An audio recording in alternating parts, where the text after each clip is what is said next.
Muito bem, pessoal. Então, na aula passada, nós vimos os processos de formação por derivação. Agora, nós ainda vamos continuar estudando o processo de formação das palavras, só que agora nós vamos ver o processo de composição. Então, composição, nós vimos que o processo de derivação é quando uma palavra primitiva dá origem a uma outra palavra, no caso, uma palavra derivada.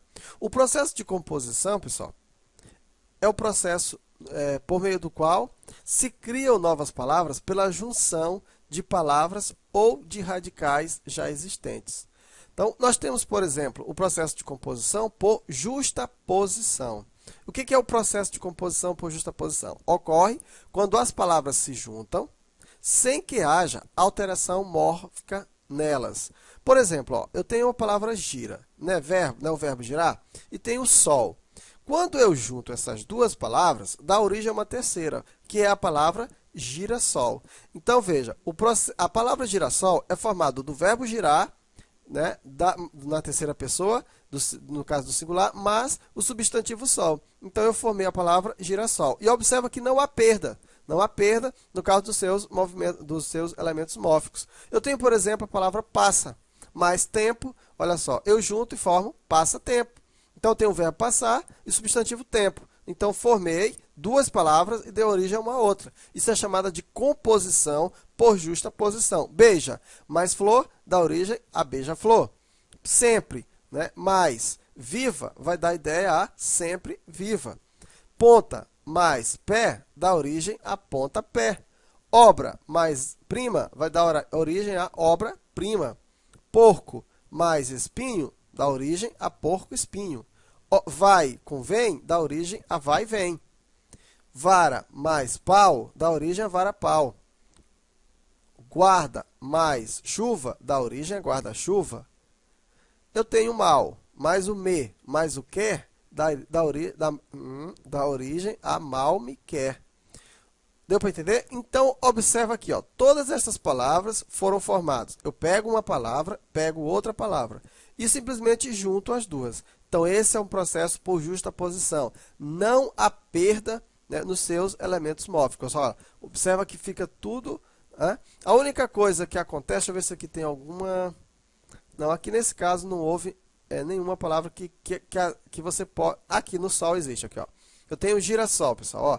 Quando eu junto girassol, observa que eu acrescentei mais um S. Mas eu acrescentei mais um S exatamente, né, para que eu possa ter o som de sol. Por quê? Senão ia ficar girasol, né? Então, quando eu formo as duas, eu preciso acrescentar um S para que eu possa manter o som, ok? Então, vamos lá. Processo por aglutinação. A aglutinação ocorre quando há supressão ou perda de elementos fonéticos entre as palavras que se unem. O processo é o mesmo, a diferença é que aqui há perda. Eu tenho, por exemplo, a palavra plano e alto. Olha ali, ó, vira o quê? Planalto. Mas a palavra plano perdeu o O. Não ficou plano alto, ficou planalto. Então, nesse caso aqui, houve perda. Veja, juntei duas palavras, ou duas no caso ou mais palavras, mas há perda. Então, quando há perda, a gente chama que é o processo de composição por aglutinação. Água mais ardente forma água ardente. Não houve perda. Houve, ó. Aqui tem um A, ó, e aqui tem um outro A. Então, ficaria água ardente, mas no caso, há perda de um A. Então, ficou água ardente. Água ardente não, água ardente. Puxa mais avante, fica puxa avante. Pedra mais óleo, tá? Petróleo, olha aí, ó. Perna mais alta, dá pernalta. Perna mais longo, dá pernilongo. Cabeça mais baixa, cabisbaixo, né? No caso seria baixo, né? Não baixa. Fonte, olha essa aqui é massa, ó. Fonte mais seca, pessoal. É o Fonseca. Então, se o seu nome é Fonseca, seu nome for originado a partir de uma fonte seca. Então, fonte seca dá origem ao nome Fonseca, tá? Então, Fonseca é fonte seca. Plena mais mar dá origem a pré-mar. Hidro mais elétrico, hidrelétrico. Vinho mais acre, tá? Vinagre, né? Em mais boa mais hora, dá embora. Filho de algo, dá fidalgo. Ok? Então, você viu a diferença? O processo de formação por justaposição não há perda. O processo de formação por aglutinação dá a perda de elementos. Também temos o processo de formação por hibridismo. Olha só, consiste em formar palavras utilizando elementos de línguas diferentes. Ó. Eu tenho aqui auto, que é grego, mais móvel, que é latim, dá automóvel. Tele, que é grego, mais visão, dá televisão. Esse processo aqui é um pouquinho mais difícil, né, de você deduzir, porque você teria que saber a origem, no caso, das palavras. Né? Então, por exemplo, como é que eu vou saber que abreu é português e grafia é grego? Né? Então, dá abreografia. Álcool mais metro, alcômetro. Buro mais cracia, burocracia. Ó. Veja só, você pode, se alguém entregar para você, buro mais cracia, ó, dá a entender que isso aqui é justaposição, mas não é. Ó, é processo por hibridismo. Por quê? Porque buro é francês e cracia é grego. Então, você forma a palavra utilizando elementos de línguas diferentes. Eu tenho mono mais cultura, dá monocultura. Só que mono é grego e cultura é latim. Samba, português, mais dromo, que é grego, dá sambódromo. Goia mais beira, goia tupi, e beira é português, dá goiabeira. Sócio mais logia, sócio é latim e logia grego, vai dar origem à sociologia. Asma, que é português, mais ico, que é latim, dá asmático. Então, esse é o processo de formação de palavra por hibridismo. Né? No caso, há a formação dos elementos, só que os elementos são formados por línguas diferentes. E onomatopeia. Então, onomatopeia, né? Temos aqui, ó, consiste na reprodução aproximada de certos sons ou ruídos por meio de palavras. Tic-tac, toque-toque, cocorocó, plaft.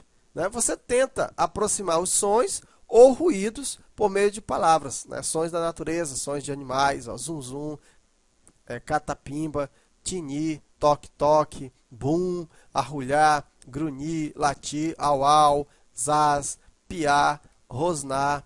Então, são palavras que você tenta reproduzir por certos sons ou ruídos. Isso é chamado de onomatopeia. Então, pessoal, olha só. Na verdade, aqui é uma observação. Ó. Todos os verbos que indicam os sons dos animais são onomatopeicos. Por exemplo, coachar, né, arran, chiar, insetos, estridular, cigarra, grasnar, o pato, mugir, o boi, pelra, né, papagaio, rugir, o leão, uivar, o lobo, zurrar, o burro, são exemplos de verbos onomatopeicos. Então, esses verbos, como nós temos aqui, por exemplo, ó, latir, piar, rosnar, são verbos onomatopeicos. Por quê? Porque a gente tenta, de forma aproximada, imitar os sons através de escrita, por meio de palavras.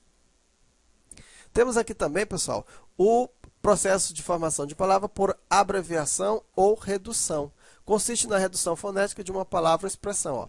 A palavra é fotografia, mas a gente chama de foto. A palavra é quilograma, mas a gente chama de quilo. A palavra é automóvel, mas a gente chama de auto. A palavra é pornografia ou pornográfico, mas a gente chama de pornô. A palavra é pneumático, mas a gente chama de pneu. A palavra é motocicleta, né? Mas aí houve a redução e a gente, preguiçoso do jeito que nós somos, chamamos de moto. Né? Cinema, cine. AP, apartamento.